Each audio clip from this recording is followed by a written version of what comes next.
ETF index mutual funds నేర్చుకుని stock మార్కెట్లో రాణించాలనుకుంటున్నారా? వెంటనే ఈ నెంబర్కి కాల్ చేయండి.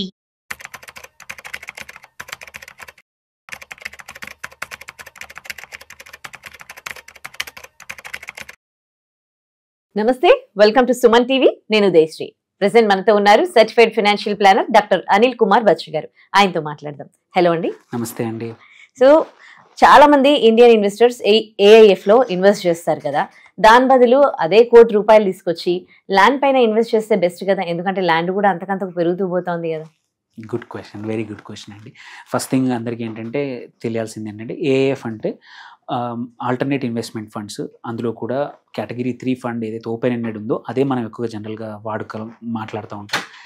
వీటిలో ఏంటంటే మీరు అన్నట్టు ₹1,00,00,000 మినిమం ఇన్వెస్ట్ చేయాలంటే, సో ఎవరైతే ఇన్వెస్టర్స్ ఎవరైతే ఉన్నారో వాళ్ళు ల్యాండ్లో పెట్టడమా లేకపోతే ఏఎఫ్లో పెట్టడమా అనేది అనుకున్నప్పుడు కొన్ని ఫ్యూ థింగ్స్ మనం కన్సిడర్ చేయాలన్నమాట. ఫస్ట్ థింగ్ మీరు అన్న ల్యాండ్ క్వశ్చన్కి వస్తాను. ఫస్ట్ మీరు మోస్ట్ ఆఫ్ ద టైం మనం చూస్తే ఏంటంటే ఎటువంటి land, whether it's agriculture land కానీ ఏదైనా సరే, ఇఫ్ అంటే లాట్ ఆఫ్ రెగ్యులేటరీ ఇష్యూస్, అంటే మనం ల్యాండ్ క్వాలిటీ చూసుకోవడం ఇన్ టర్మ్స్ ఆఫ్ డాక్యుమెంటేషన్ సరిగా ఉందా లేదా, అండ్ మార్కెట్ ఎలా ఉంది, ఎటువంటి చోట కొంటున్నాము, అమ్మిన వాళ్ళు ఎవరు, దాన్ని పెరిగినప్పుడు మనకు కరెక్ట్ మార్కెట్ ప్రైస్కి అమ్మే కేపబిలిటీ ఉందా లేదా, ఇవన్నీ ఫ్యాక్టర్స్ ఉంటాయి. అండ్ మోస్ట్ ఇంపార్టెంట్లీ ఇప్పుడు కరెంట్లీ రియల్ ఎస్టేట్ ఎలా ఉంటుందనేది మనకు తెలియదు. మార్కెట్ను బట్టి lot of change, ifs and buts ఉంటాయి. అండ్ మార్కెట్ పెరిగినప్పుడు కూడా మనం కాపాడుకోవడం, సపోజ్ కొన్ని కేసుల్లో ల్యాండ్ ఎక్కడెక్కడ ఉంటుంది, మనం ఇంకో చోటు ఉంటాము, అదొక ఇష్యూ కావచ్చు, ఇంకొకరు ఆక్యుపై చేయడమే కానీ లాట్ ఆఫ్ ఇష్యూస్ అయితే ఉంటాయి. అలాంటి ఇష్యూస్ లేకుండా, ఎటువంటి ఇబ్బందులు లేకుండా ఎంత వచ్చినా కూడా మనం చూసుకుంటే ల్యాండ్లో కూడా లాంగ్ టర్మ్ తీసుకుంటే 8%, 9% కన్నా ఎక్కువగా గ్రోత్ అయితే లేదు. So most of the long టర్మ్లో చూసుకుంటే ఏదో 1-2 చోట్ల అడిషనల్గా మంచి పెరిగినా కానీ అట్లాంటి యాక్సెస్ మనకు దొరకకపోవచ్చు. మనకన్నా ముందే వేరే వాళ్ళు కొనే కాంపిటీషన్, అంటే ఎందుకంటే ల్యాండ్ రియల్ ఎస్టేట్లో అందరికీ మంచి అవకాశాలు రాకపోవచ్చు.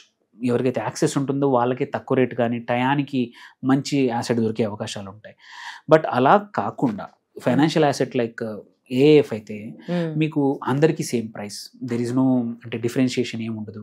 అండ్ అన్నిటికన్నా ఇంపార్టెంట్ ట్రాన్స్పరెంట్ ఉంటుంది, లిక్విడిటీ ఉంటుంది. అక్కడ అమ్మాలంటే టయానికి అమ్మలేకపోవచ్చు. మనం ఒక 2 కోట్లు పెట్టి ఒక దగ్గరకు ఉన్నప్పుడు ఆ టయానికి బయర్ దొరకకపోతే ఒక్కోసారి 6 నెలలు పట్టొచ్చు, 3 నెలలు పట్టొచ్చు, సంవత్సరం పట్టొచ్చు, ఎన్ని రోజులైనా. బట్ ఫైనాన్షియల్ యాసెట్లో అలా కాదు. నువ్వు వారం 10 రోజుల్లో క్లియర్ చేసుకొని ఎగ్జిట్ చేసే అవకాశాలు ఉన్నాయి. అండ్ టైం టు టైం నీ పోర్ట్ఫోలియో వస్తుంది, నీకు రిటర్న్స్ తెలుస్తాయి. అండ్ అన్నిటికన్నా ఇంపార్టెంట్ ఏఎఫ్స్ వచ్చేసి ఎందుకు అనే క్వశ్చన్, దాంతో ఈ రియల్ ఎస్టేట్ బెటర్ అనేది ఆన్సర్ అవుతుంది.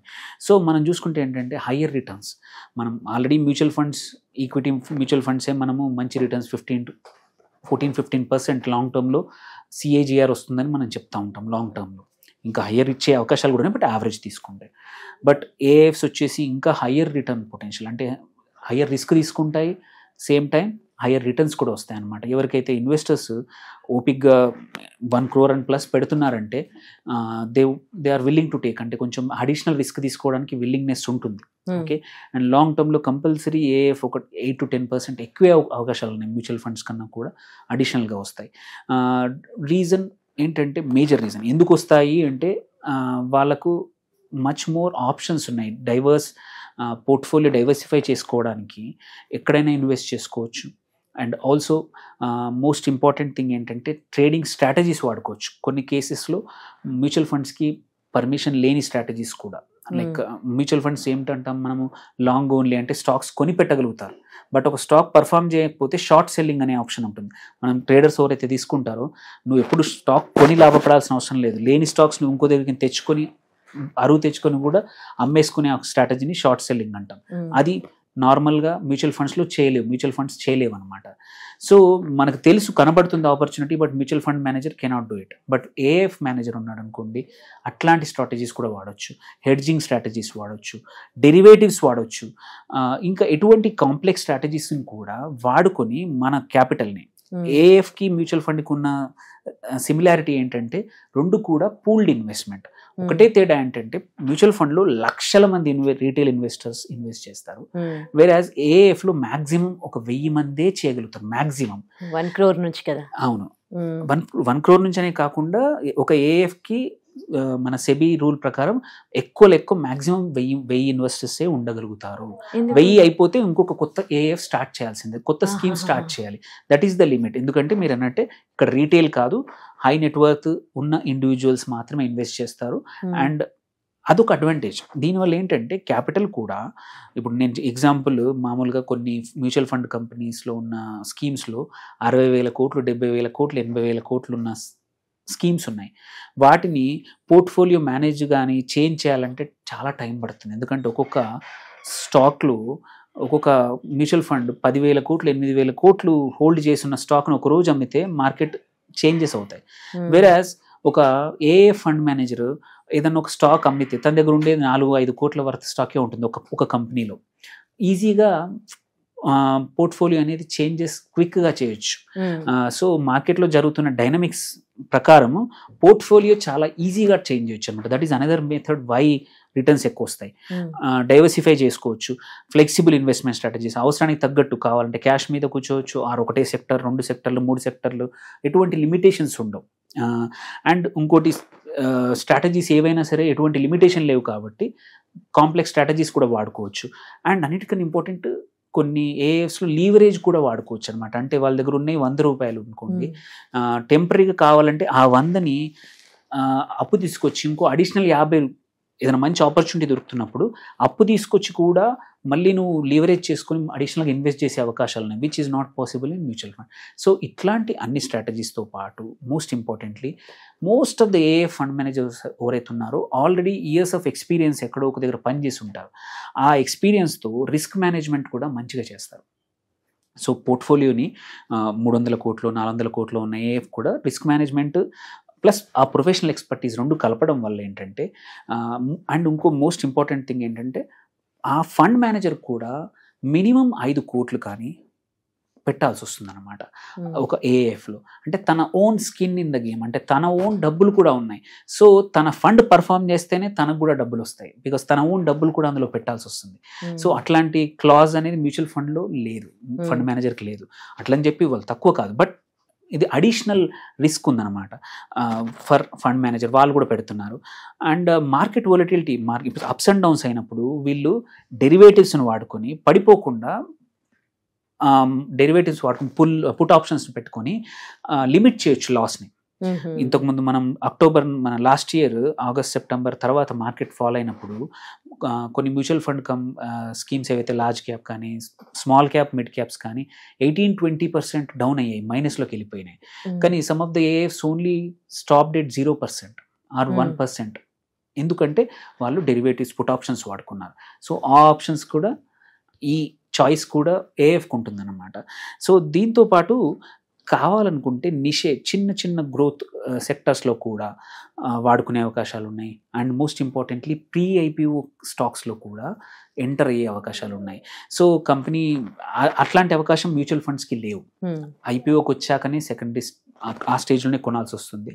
అండ్ మన నార్మల్గా ఇన్వెస్ట్మెంట్ చేసుకునే వాళ్ళకన్నా ఏఎఫ్ ఏంటంటే ఒక ఇన్స్టిట్యూషనల్ ఇన్వెస్టర్గా ఇన్వెస్ట్ చేస్తుంది కాబట్టి ఎఫ్పిఓలో కానీ చాలా కేసుల్లో కంపల్సరీ వీళ్ళకి పొజిషన్ దొరుకుతుంది, ఎంటర్ అవుతుంది.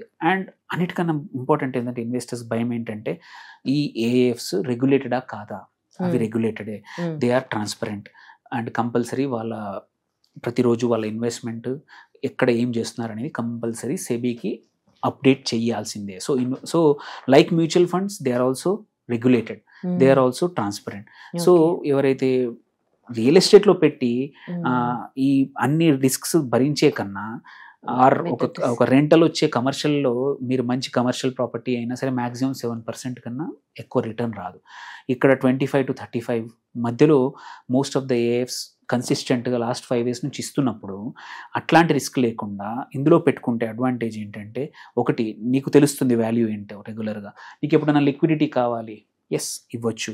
And most importantly unlike mutual funds ఇక్కడ ఏంటి అంటే పర్ఫార్మెన్స్ బాగుంటే ఫండ్ మేనేజర్ ఫీజు ఎక్కువ తీసుకుంటాడు. సో ఫండ్ మేనేజర్ అనేవాడికి పర్ఫార్మెన్స్ ఇవ్వడం అనేది కంపల్షన్, ఇట్స్ నాట్ ఆప్షన్. నీ ఫండ్ బాగా పర్ఫామ్ చేస్తే తనకు ఫీజు ఎక్కువ వస్తుంది కాబట్టి they also work extra hard అనమాట.